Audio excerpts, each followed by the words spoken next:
చుట్టే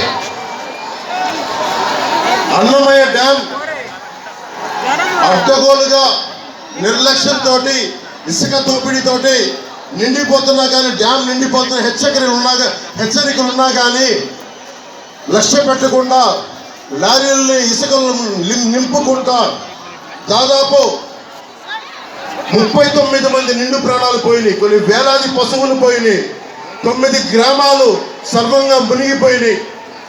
ఈ డ్యామ్ తెగిపోతుందని ముందుగానే హెచ్చరికలు ఉన్నా ఇసుక తవ్వకాలు లారీని బయటికి తెచ్చుకునేందుకు కాలయాపన చేస్తా ఉన్నారు. 39 మంది చనిపోయారు ఆ రోజున.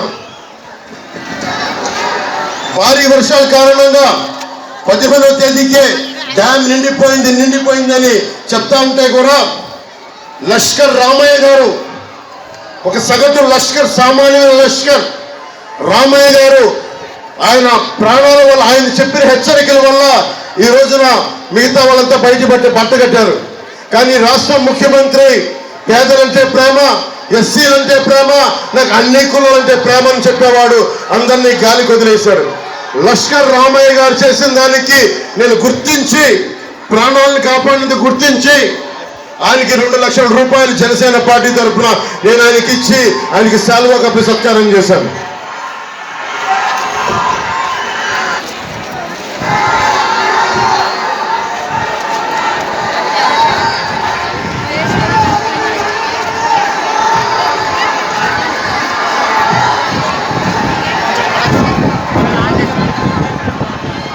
ఒకవైపు డ్యాములు కొట్టుకోపోతా ఉంటే ఇక్కడ పెద్దిరెడ్డి రామచంద్రారెడ్డి గారు, మిథున్ రెడ్డి గారు, మిగతా వాళ్ళంతా కూర్చొని లిక్కర్ సంస్థలు నడిపిస్తూ ఉన్నారు. మీకేమో ప్రాణాలు పోతున్నాయి, ఉపాధి అవకాశాలు లేవు, ఉద్యోగ అవకాశాలు లేవు, వ్యవసాయం లేదు, రౌడీజం పెరిగిపోయింది.